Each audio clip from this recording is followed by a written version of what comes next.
Bismillahirrahmanirrahim. Ada beberapa panggilan dalam agama kita, ada panggilan azan, panggilan kematian, dan panggilan menunaikan ibadah ke tanah suci. Panggilan azan itu pasti, subuh, zuhur, asar, maghrib, isya sudah ada waktunya. Panggilan kematian nggak pernah ada yang tahu, tapi pasti akan tiba, cuman waktunya setiap hamba nggak pernah ada yang tahu. Nah, yang unik ini adalah panggilan ibadah ke tanah suci. Man istata'a ilaihi sabila. Dalam firman-Nya Allah Subhanahu wa taala menyampaikan bagi siapa yang mampu. Ternyata urusan umroh atau haji, berangkat ke tanah suci ini bukan hanya urusan mampu secara materi, tapi yang jarang kita sadari adalah mampu dalam menguatkan niat. Karena innamal a'malu binniyat wa innamal likulli imri'in ma nawa. Berapa banyak saudara-saudara kita yang secara materi tidak mampu, tapi karena dia perkuat niat, dia buktikan dengan menabung setiap hari, dengan dia banyak sedekah, justru akhirnya Allah berangkatkan bukan dari tabungannya, tapi dari tangan seseorang yang tidak pernah diduga, min haitsu la yahtasib. Jadi kemampuan seseorang itu sekali lagi jangan dipersempit pada makna materi, uang, fulus, tidak. Allah akan memanggil hamba-hambanya yang memperkuat niat. Niatnya kuat, badannya sehat, walaupun dia melarat, pasti Allah berangkatkan ke tanah suci.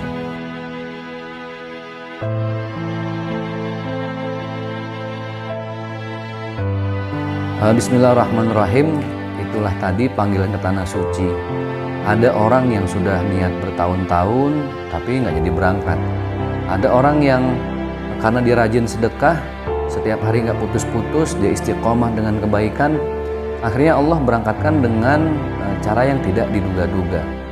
Maka dari itu dalam hal ini sebenarnya urusan haji urusan yang sangat luas untuk dikaji ya. Bahkan ada seseorang yang tidak berangkat ke tanah suci padahal dia sudah nabung tiap hari, rajin, suami istri, nggak berangkat ke tanah suci, tapi kata malaikat ini adalah sepasang suami istri yang ibadah hajinya diterima oleh Allah Subhanahu wa taala walaupun fisik dan jasadnya tidak berangkat ke tanah suci. Ternyata ada satu amalan yang membuat pahala hajinya tetap diterima walaupun tidak berangkat.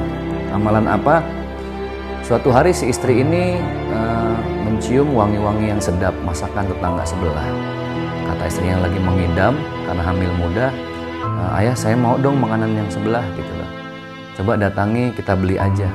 Ternyata sampai di sana si ibu yang lagi masak tetangga tadi dia bilang, maaf tuan, daging yang saya masak ini halal buat saya tapi haram buat tuan. Si bapak tadi bingung, kok bisa? Kan daging itu ya jelas-jelas halal, harus yang halal. Si ibu yang masak ini menjelaskan bahwa ternyata itu daging bangkai yang dia temukan di pinggir jalan untuk anak-anaknya makan. Karena sudah beberapa bulan ini suaminya baru saja meninggal, dia tidak bisa memberi makan kepada anak-anaknya. Makanya daging bangkai ini halal untuk si ibu tadi yang masak, tapi haram buat si bapak yang meminta untuk istrinya. Dengan bersedih si bapak itu cerita ke istrinya, kata istrinya apa? Ya sudah ayah, uang yang sudah kita tabung untuk berangkat tanah suci berikan saja ke tetangga sebelah yang suaminya baru meninggal untuk memberi makan dan menafkahi anak-anaknya. Bayangkan fisik dan jasadnya tidak berangkat ke tanah suci, tetapi Allah terima pahala hajinya, Allah terima pahala umrohnya. Karena apa? Karena kebaikan, peduli terhadap sesama. Jadi sebenarnya kalau ada orang yang sudah berangkat haji, tahun berikutnya yang lebih afdol adalah bagaimana dia memberangkatkan seseorang yang sudah layak untuk berangkat ke tanah suci.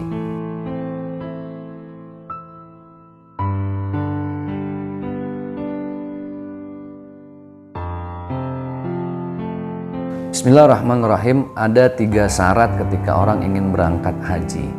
Yang pertama niat yang kuat, yang kedua badan yang sehat, yang ketiga hidup yang tidak melarat. Ada orang yang sebenarnya dia harta ada, badannya sehat, hidupnya nggak melarat, tapi karena nggak ada niat akhirnya nggak berangkat gitu. Yang kedua ada juga yang paling banyak nih, niatnya kuat, badannya sehat, tapi dia nggak punya uang, hidupnya melarat, boro-boro mikirin berangkat haji, beli beras tiap hari aja susah kan gitu. Ada golongan yang ketiga, niatnya kuat, hartanya banyak, tapi tiba-tiba terganggu kesehatannya, kena stroke, diabetes dan lain sebagainya, sehingga tidak memungkinkan untuk berangkat ke tanah suci. Jadi 3 hal ini saling terkait. Nah, disitulah fungsinya sabar. Karena cuma dengan sabar akhirnya haji itu menjadi sesuatu yang terus diimpi-impikan. Dia bersabar, mana tahu tahun depan dia bisa berangkat lagi dengan kondisi yang lebih sehat. Jadi memang ini satu-satunya ibadah yang masuk dalam kategori niatnya berat, pelaksanaannya pun berat. Ini yang disebut dengan ibadah haji. Sudah niatnya berat, pelaksanaannya berat. Karena ada beberapa ibadah yang lain yang karakternya beda. Tapi haji mengawali niat untuk berangkat ke tanah suci aja udah berat. Pelaksanaannya pun di sana jauh lebih berat. Mulai tawaf keliling Ka'bah, sa'i Safa Marwah, kemudian wukuf di Arafah, belum lagi mampir di Muzdalifah, di Mina beberapa malam. Aduh, Masya Allah. Yang pasti 3 hal tadi mudah-mudahan ketika seseorang ingin berangkat ke tanah suci, Allah mudahkan ketiga faktor tersebut sehingga dia berangkat dengan niat yang kuat, badan yang sehat, dan dengan uang yang cukup.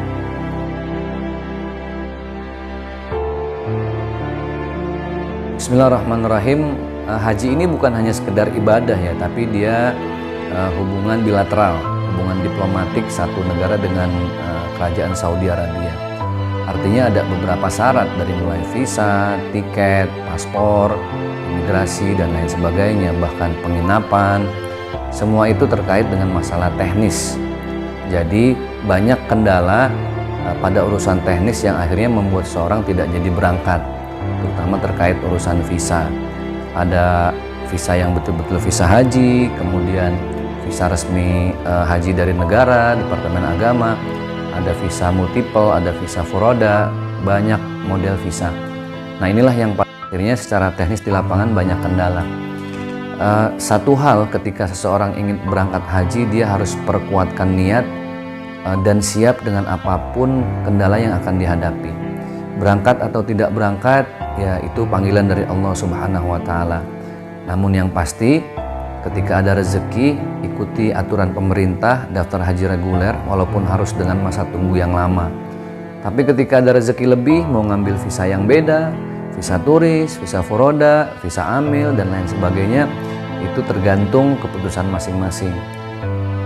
Semua ada resiko, semua ada cost yang harus dikeluarkan. Yang pasti luruskan niat, semuanya karena Allah. Kalau sudah karena Allah, biasanya Allah akan mudahkan jalannya, apapun cara yang dia tempuh untuk berangkat ke tanah suci.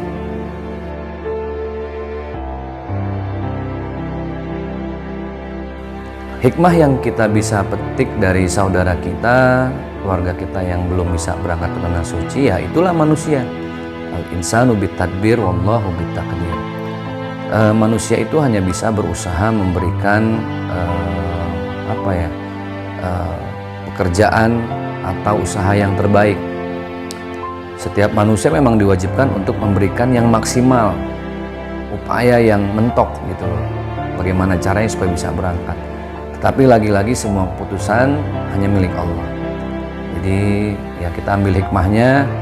Bagi yang memang secara materi sudah siap, ya tunaikan. Visa apapun, setiap model itu ada risikonya. Tinggal bagaimana kita harus bersabar dalam menghadapi setiap keputusan dalam urusan teknis keberangkatan haji ini.